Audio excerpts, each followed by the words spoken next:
ಕ್ರಿಕ್ ಪಾರ್ಟಿಯ ವಿಶೇಷ ಕಾರ್ಯಕ್ರಮಕ್ಕೆ ಸ್ವಾಗತ. ನಾನು ಚಿದಾನಂದ್ ರುದ್ರಾ ಫುಡ್ಮಾರ್ಟ್.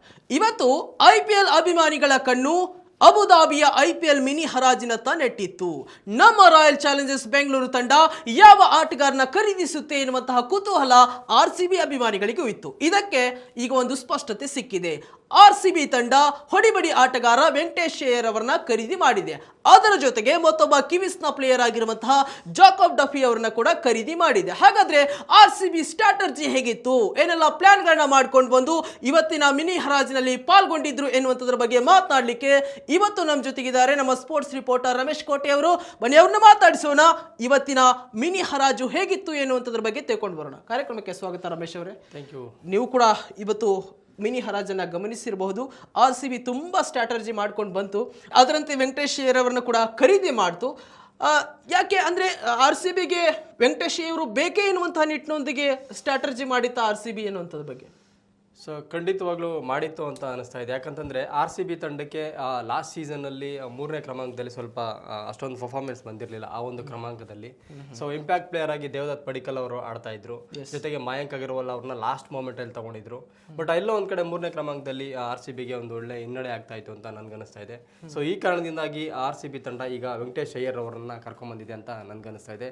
ಯಾಕಂದರೆ ವೆಂಕಟೇಶ್ ಅಯ್ಯರ್ ಅವರು ಕೂಡ ಕೋಲ್ಕತ್ತಾ ನೈಟ್ ರೈಡರ್ಸ್ ತಂಡದ ಪರ 3ನೇ ಕ್ರಮಾಂಕದಲ್ಲಿ ಸಾಕಷ್ಟು ಮ್ಯಾಚ್ಗಳನ್ನು ಆಡಿದ್ದಾರೆ. ಅದೇ ರೀತಿ ಸಾಕಷ್ಟು ಪಂದ್ಯಗಳನ್ನು ಕೂಡ KKRಗೆ ಗೆಲ್ಲಿಸ್ಕೊಂಡಿದ್ದಾರೆ. ಸೊ ಈ ಒಂದು ನಿಟ್ಟಿನಲ್ಲಿ ವೆಂಕಟೇಶ್ ಅಯ್ಯರ್ ಅವ್ರನ್ನ ಆರ್ ಸಿ ಬಿ ತಂಡ ಕರ್ಕೊಂಡಿದೆ ಅಂತ ನಾವು ಇಲ್ಲಿ ಹೇಳ್ಬೋದು. ಇನ್ನೊಂದು ಪ್ಲಸ್ ಪಾಯಿಂಟ್ ಏನಪ್ಪಾ ಅಂತಂದ್ರೆ ವೆಂಕಟೇಶ್ ಅಯ್ಯರ್ ಅವರು ಬ್ಯಾಟಿಂಗ್ ಜೊತೆಗೆ ಬೌಲಿಂಗ್ ನಲ್ಲೂ ಕೂಡ ಟೀಮ್ಗೆ ಹೆಲ್ಪ್ ಮಾಡ್ತಾರೆ. ಸೊ ಈ ಒಂದು ಕಾರಣಕ್ಕೆ ವೆಂಕಟೇಶ್ ಅಯ್ಯರ್ ಅವ್ರನ್ನ ಆರ್ ಸಿ ಬಿ ತಗೊಂಡಿದ್ದಾರೆ ಅಂತ ನಾವು ಇಲ್ಲಿ ಹೇಳ್ಬೋದು. ಎಸ್, ಬೌಲಿಂಗ್ ಡಿಪಾರ್ಟ್ಮೆಂಟ್ಗೆ ಬಂದರೆ ಜಾಕೋಬ್ ಡಫಿ ಅವರು ಕೂಡ ಜಾಯ್ನ್ ಆಗಿದ್ದಾರೆ. ರಮೇಶ್ ಅವರು ಏನು ಪ್ಲ್ಯಾನ್ ಇರ್ಬೋದು ಅಂದರೆ ಹೆಸಲ್ ವುಡ್ ಇದ್ರು, ಲುಂಗಿ ಎಣ್ಗಿಡಿ ಅವ್ರನ್ನ ಕೈ ಬಿಟ್ಟಿದ್ರು, ನೆಕ್ಸ್ಟ್ ನಮ್ಮ ಶ್ರೀಲಂಕಾದ ತುಷಾರ್ ಅವರು ಕೂಡ ಇದ್ರು. ಸೊ ಹಾಗಾಗಿ ಜಾಕೋಬ್ ಡಫಿ ಅವರೇ ಅಗತ್ಯ ಇತ್ತಾ ಎನ್ನುವಂಥದ್ರ ಬಗ್ಗೆ, ಯಾಕಂದರೆ ಇನ್ನೊಂದು ಬ್ಯಾಟಿಂಗಿಗೆ ಏನಾದರೂ ಅವಕಾಶ ಕೊಡಬೇಕಿತ್ತು ಅನಿಸ್ತಾ? ಸೊ ಹಂಗೆ ಆ ಥರ ಏನಿಲ್ಲ. ಈಗ ನಾವು ಇವಾಗ ರಿಲೀಸ್ ಮಾಡಿರೋ ಪ್ಲೇಯರ್ಸ್ ಲಿಸ್ಟ್ ನಾವು ನೋಡಿದಾಗ ಲುಂಗಿ ಎನ್ಗಿಡಿ ಅವ್ರನ್ನ ಬಿಟ್ಬಿಟ್ಟಿದ್ದಾರೆ ಇವಾಗ. ಸೊ ಆ ಒಂದು ಪ್ಲೇಸಿಗೆ ಇಲ್ಲಿ ಈಗ ಜಾಕೋಬ್ ಡಫಿ ಅವ್ರನ್ನ ತೊಗೊಂಬಂದಿದ್ದಾರೆ. ಅವರು ಹೌದು ವರ್ಲ್ಡ್ T20 ಶ್ರೇಯಾಂಕದಲ್ಲಿ ಅವರು 2ನೇ ಸ್ಥಾನದಲ್ಲಿದ್ದಾರೆ ಡಫಿ ಅವರು. ಒಂದು ಒಳ್ಳೆ ನಂಬರ್ಸ್ ಇದೆ ಅವ್ರಿಗೂ ಕೂಡ. ಸೊ ಈ ಒಂದು ಕಾರಣಕ್ಕೆ ಒಂದು ಬ್ಯಾಕಪ್ ಆಗಿ ಫಾಸ್ಟ್ ಬೌಲಿಂಗ್ ಡಿಪಾರ್ಟ್ಮೆಂಟಲ್ಲಿ ಇರಲಿ ಅನ್ನೋ ಉದ್ದೇಶಕ್ಕೋಸ್ಕರ ಆರ್ ಸಿ ಬಿ ತಂಡ ಡಫಿ ಅವ್ರನ್ನ ಕರ್ಕೊಂಡ್ಬಂದಿದ್ದಾರೆ. ಮತ್ತು ಇನ್ನೊಂದೇನಪ್ಪ ಅಂದರೆ ಜಾಶ್ ಹ್ಯಾಸಲ್ವುಡ್ ಅವರು ಒಂದು ಸತತವಾಗಿ ಅವ್ರ ಗಾಯಗಳ ಸಮಸ್ಯೆಯನ್ನು ಎದುರಿಸ್ತಾ ಇದ್ದಾರೆ. ಸೊ ಒಂದು ವೇಳೆ ಏನಾದರೂ ಅವರು IPL ಟೂರ್ನಮೆಂಟ್ಗೆ ಅವರೇನಾದರೂ ಅಲಭ್ಯರಾದರೆ ಖಂಡಿತವಾಗ್ಲೂ ಜಾಕೋಬ್ ಡಫಿ ಅವ್ರನ್ನ ಪ್ಲೇಯಿಂಗ್ 11 ತರುವ ಒಂದು ಸಾಧ್ಯತೆ ಕೂಡ ದಟ್ಟವಾಗಿದೆ. ಈ ಒಂದು ಕಾರಣದಿಂದಲೇ ಬ್ಯಾಕಪ್ಗೋಸ್ಕರ ಇವನ್ನ ಜಾಕೋಬ್ ಡಫಿ ಅವ್ರನ್ನ ಸೇರಿಸ್ಕೊಂಡಿದ್ದಾರೆ ಅಂತ ನಾವಿಲ್ಲಿ ಹೇಳ್ಬೋದು. ಒಟ್ಟಾರೆಯಾಗಿ ಆರ್ ಸಿ ಬಿ ತಂಡದ ಬೌಲಿಂಗ್ ಡಿಪಾರ್ಟ್ಮೆಂಟ್ ತುಂಬ ಸ್ಟ್ರಾಂಗ್ ಆಗಿದೆ ಅಂತ ನಾವು ಹೇಳ್ಬೋದು. ಇನ್ನೂ ಮಿನಿ ಆಕ್ಷನ್ ಇನ್ನೂ ನಡೀತಾ ಇದೆ. ಇನ್ನೂ 40% ಅಷ್ಟೇ ಮುಗಿದಿರೋದು, ಇನ್ನೂ 60% ಬಾಕಿ ಇದೆ. ಸೊ ಇನ್ನೂ ಆರ್ ಸಿ ಬಿ ತಂಡ ಇನ್ನೂ ಪ್ಲೇಯರ್ಸ್ನ ತೊಗೊಳಕ್ಕೆ ರೆಡಿ ಇದ್ದಾರೆ. ಇನ್ನೂ ಡೊಮೆಸ್ಟಿಕ್ ಪ್ಲೇಯರ್ಸ್ನ ಆಗ್ಬೋದು, ಇನ್ನೂ ಇಂಟರ್ನ್ಯಾಷನಲ್ ಪ್ಲೇಯರ್ಸ್ನ ಆಗ್ಬೋದು. ಅವ್ರ ಹತ್ರ ಎಷ್ಟು ಅಮೌಂಟ್ ಇದೆಯೋ ಆ ಅಮೌಂಟ್ ತಕ್ಕಾಗೆ ಆಟಗಾರರು ಎಷ್ಟೆಲ್ಲ ಸಾಧ್ಯವಾಗುತ್ತೋ ಆ ಥರ ಒಂದು ಒಳ್ಳೆ ಪ್ಲೇಯರ್ಸ್ನ ತಗೊಳ್ಳಿಕ್ಕೆ ಆರ್ ಸಿ ಬಿ ಎದುರು ನೋಡ್ತಾ ಇದೆ. ಎಸ್ ರಮೇಶ್ ಅವರೇ, ವೆಂಕಟೇಶ್ ಅಯ್ಯರ್ ಅವರ ಫಾರ್ಮ್ ಬಗ್ಗೆ ಮಾತನಾಡಲೇಬೇಕು. ಯಾಕಂತಂದರೆ ಕಳೆದ ಸೀಸನ್ನಲ್ಲಿ ತುಂಬ ಹೆವಿ ದುಬಾರಿಯಾಗಿ ಅವರನ್ನು ಖರೀದಿಸಿ ಮಾಡಿತ್ತು KKR ತಂಡ. ಆದರೆ ಅವರು ತಮ್ಮ ಸಾಮರ್ಥ್ಯವನ್ನು ತೋರಿಸಲಿಕ್ಕೆ ಯಶಸ್ವಿ ಆಗಲಿಲ್ಲ. ಕೇವಲ ಕೆಲವೇ ರನ್ಗಳು, 146 ಎಷ್ಟೋ ರನ್ಗಳನ್ನಿದೆ ಅನಿಸುತ್ತೆ ನನಗೆ, ಬಹುಶಃ ಅಷ್ಟೇ ರನ್ಗಳನ್ನ ಬಾರಿಸಿದ್ರು. ಆದರೂ ಕೂಡ ಆರ್ ಸಿ ಬಿ ಅವ್ರ ಮೇಲೆ ಒಂದು ನಿರೀಕ್ಷೆಯನ್ನು ಇಟ್ಕೊಂಡು ಖರೀದಿ ಮಾಡಿದೆ. ಯಶಸ್ವಿ ಆಗ್ತಾರಾ? ಯಾಕಂತಂದ್ರೆ ಶ್ರೇಯಸ್ ಅಯ್ಯರ್ ಅವರು ಮತ್ತೆ ತಮ್ಮ ಅಬ್ಬರದ ಫಾರ್ಮನ್ನು ತೋರಿಸ್ತಾರ ಆರ್ ಸಿ ಬಿ ವಿರುದ್ಧ ಅಂತ, ಅದ್ರ ಬಗ್ಗೆ ತುಂಬಾ ಪ್ರಶ್ನೆ ಇದೆ. ವೆಂಕಟೇಶ್ ಅಯ್ಯರ್ ಅವರು ನೀವು ನೋಡ್ಬೋದು 2024 ನೀವು ಹೇಳ್ದಂಗೆ ಚಾಂಪಿಯನ್ ಆಗಿತ್ತು KKR. ಶ್ರೇಯಸ್ ಅಯ್ಯರ್ ಅವರು ಕ್ಯಾಪ್ಟನ್ ಆಗಿದ್ರು. ಆ ಸೀಸನ್ ಅಲ್ಲಿ ವೆಂಕಟೇಶ್ ಅಯ್ಯರ್ ಅವರು ತುಂಬಾ ಚೆನ್ನಾಗಿ ಆಡಿದ್ರು. ಬ್ಯಾಟಿಂಗ್ ಆಗ್ಬೋದು ಮತ್ತೆ ಬೌಲಿಂಗ್ ಆಗ್ಬೋದು, ಕೆಲವೊಂದು ಕ್ರೂಷಿಯಲ್ ಮ್ಯಾಚ್ಗಳನ್ನ ಗೆದ್ದುಕೊಟ್ಟಿದ್ರು ವೆಂಕಟೇಶ್ ಅಯ್ಯರ್ ಅವರು. 2024 ಅಷ್ಟೇ ಅಲ್ಲ, ಹಿಂದಿನ ಸೀಸನ್ಗಳಲ್ಲೂ ಕೂಡ KKRಗೆ ವೆಂಕಟೇಶ್ ಅಯ್ಯರ್ ಅವರು ಕೀ ಪ್ಲೇಯರ್ ಆಗಿದ್ರು. ಸೊ ಅಂತ ಒಬ್ಬ ಪ್ಲೇಯರ್ನ ಹೋದ ಸೀಸನಲ್ಲಿ ದುಬಾರಿ ಮೊತ್ತಕ್ಕೆ KKR ತಗೊಂಡಿದ್ರು. ಅಲ್ಲಿ ಅವ್ರಿಗೆ ಎಲ್ಲೋ ಒಂದು ಕಡೆ ನನಗನ್ಸ್ದಾಗೆ ಅವರೊಂದು ಪ್ರೈಸ್ ಟ್ಯಾಗ್ ಪ್ರೆಷರಲ್ಲಿ ಅವ್ರು ಆಡೋಕ್ಕಾಗಲಿಲ್ಲ ಅಂತ ನನಗೆ ಅನ್ನಿಸ್ತಾ ಇದೆ. ಸೊ ಅದೊಂದು ರೀಸನ್ ಇರ್ಬೋದು. ಬಟ್ ಈಗ ಅವ್ರನ್ನ ಮಿನಿ ಆಕ್ಷನ್ಗೆ ಬಿಟ್ಟರು ಆರ್ ಸಿ ಬಿ ತಂಡ ಆ ಒಂದು ಅವಕಾಶವನ್ನು ಸದುಪಯೋಗ ಪಡಿಸ್ಕೊಂಡು ಅವ್ರನ್ನ ಆರ್ ಸಿ ಬಿ ತಂಡಕ್ಕೆ ತೊಗೊಂಡಿದ್ದಾರೆ.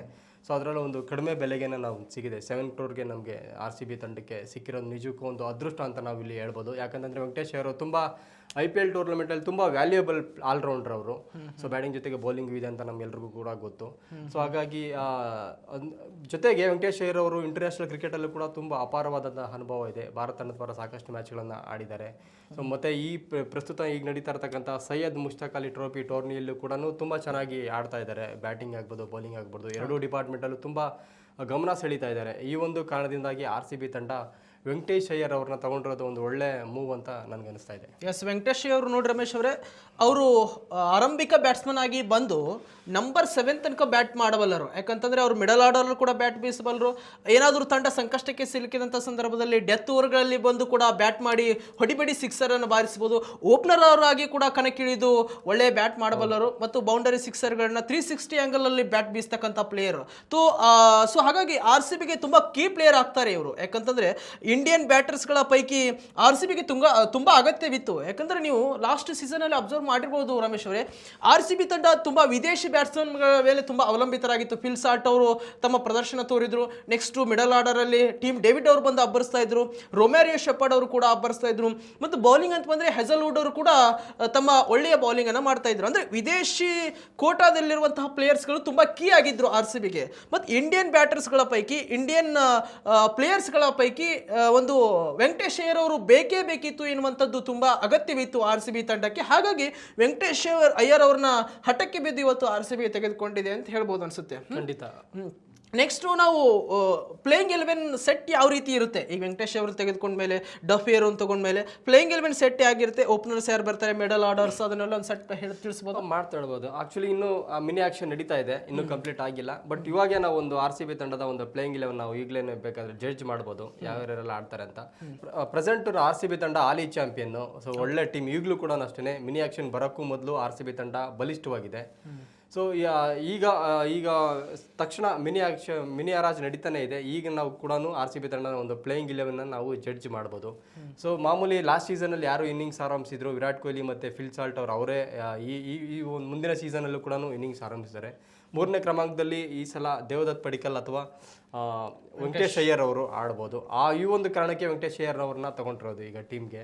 ಮತ್ತೆ ಇನ್ನು 4ನೇ ಕ್ರಮಾಂಕದಲ್ಲಿ ರಜತ್ ಪಾಟಿದಾರ್ ಅವರು ಕ್ಯಾಪ್ಟನ್ ಆಡ್ತಾರೆ. ಅವರು ಒಂದು ಒಳ್ಳೆ ಕ್ಯಾಪ್ಟನ್ಸಿಯಲ್ಲಿ, ರಜತ್ ಪಾಟಿದಾರ್ ಅವರ ಕ್ಯಾಪ್ಟನ್ಸಿಯಲ್ಲಿ RCB ತಂಡ ಚೊಚ್ಚಲ IPL ಟ್ರೋಫಿಯಾಗಿ ಎತ್ಕೊಂಡಿದೆ. ಅವರು ಕೂಡ RCB ತಂಡಕ್ಕೆ ಕೀ ಪ್ಲೇಯರ್ ಅಂತ ನಾವು ಇಲ್ಲಿ ಹೇಳ್ಬೋದು. ಮತ್ತೆ wicket keeper batsman Jitesh Sharma ಅವರಿದ್ದಾರೆ ನಮ್ಮ ಟೀಮ್ಗೆ. ಅವರು ತುಂಬ ಚೆನ್ನಾಗಿ ಆಡ್ತಾರೆ. ಕೆಲವೊಂದು ಒಳ್ಳೊಳ್ಳೆ ನಾಕ್ಔಟ್ ಮ್ಯಾಚ್ಗಳಲ್ಲೂ ಕೂಡ ಒಂದು ಕ್ರೂಷಿಯಲ್ ಇನ್ನಿಂಗ್ಸ್ ಆಡಿದ್ರು ಜಿತೇಶ್ ಶರ್ಮಾ ಅವರು. ಜೊತೆಗೆ ವಿಕೆಟ್ ಕೀಪಿಂಗ್ ಸ್ಕಿಲ್ಸ್ ಕೂಡ ತುಂಬ ಅದ್ಭುತವಾಗಿದೆ. ಇತ್ತೀಚೆಗೆ ನಾವು ನೋಡ್ಬೋದು ದಕ್ಷಿಣ ಆಫ್ರಿಕಾ ವಿರುದ್ಧ T20 ಸರಣಿಯಲ್ಲಿ ಅವರು ತುಂಬ ಚೆನ್ನಾಗಿ ವಿಕೆಟ್ ಕೀಪಿಂಗ್ ಪ್ರದರ್ಶನ ಅಂತ ತೋರಿದ್ರು. ಜೊತೆಗೆ ಅವ್ರಿಗೆ ಒಂದು ಮ್ಯಾಚ್ ಫಿನಿಷರ್ ರೋಲ್ ಕೂಡ ಅವರು ತುಂಬ ಚೆನ್ನಾಗಿ ನಿಭಾಯಿಸ್ತಾ ಇದ್ದಾರೆ ಈ ಒಂದು ಸರಿಯಲ್ಲಿ.